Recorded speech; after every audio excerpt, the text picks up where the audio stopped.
சமூகத்துல தரித்திருக்கிறாங்க. வசனம் சொல்லுகிறது, அப்போஸ்தலர்கள் ஒரு மனமாய் கூடி ஜெபித்த இடம் அசைந்தது.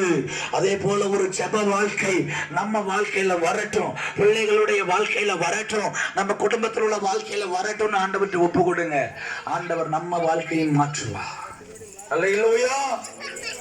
முதல் காரியம் விசுவாசம் இருந்தால் நாம எது குறித்தும் பயப்பட வேண்டாம். இரண்டாவது காரியம் ஜெபம், உறுதியான ஜெபம் இருந்தால் யாரை குறித்தும் எந்த வல்லமைகளை குறித்தும் பயப்பட வேண்டாம். ஆண்டவர் நம்மோடு இருந்து செய்வார். மூன்றாவது காரியம் வாசிக்கலாம். லூக்கா 21ஆம் அதிகாரம் 1 வாசிங்க.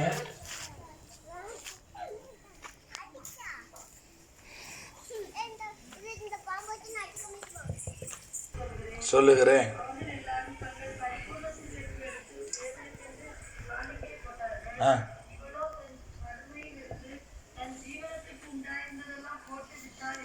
ஆமே, ஸ்தோத்திரம். இந்த சம்பவத்துல கவனிங்க.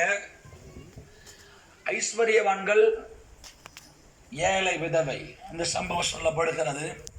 ஐஸ்வர்யவான்களும் காணிக்க போடுறாங்க, இந்த ஏழை விதவையும் காணிக்க போடுறாங்க.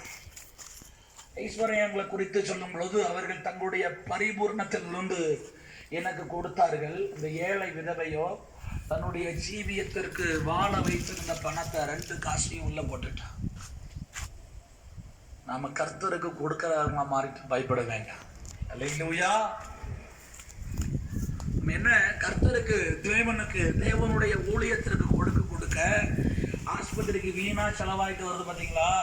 அந்த அண்ணன் ஜெபிக்கும் போது சொன்னாங்க, இந்த கூடார கட்டுமான பணிக்கு உங்களுடைய பங்கு இருக்கணும்.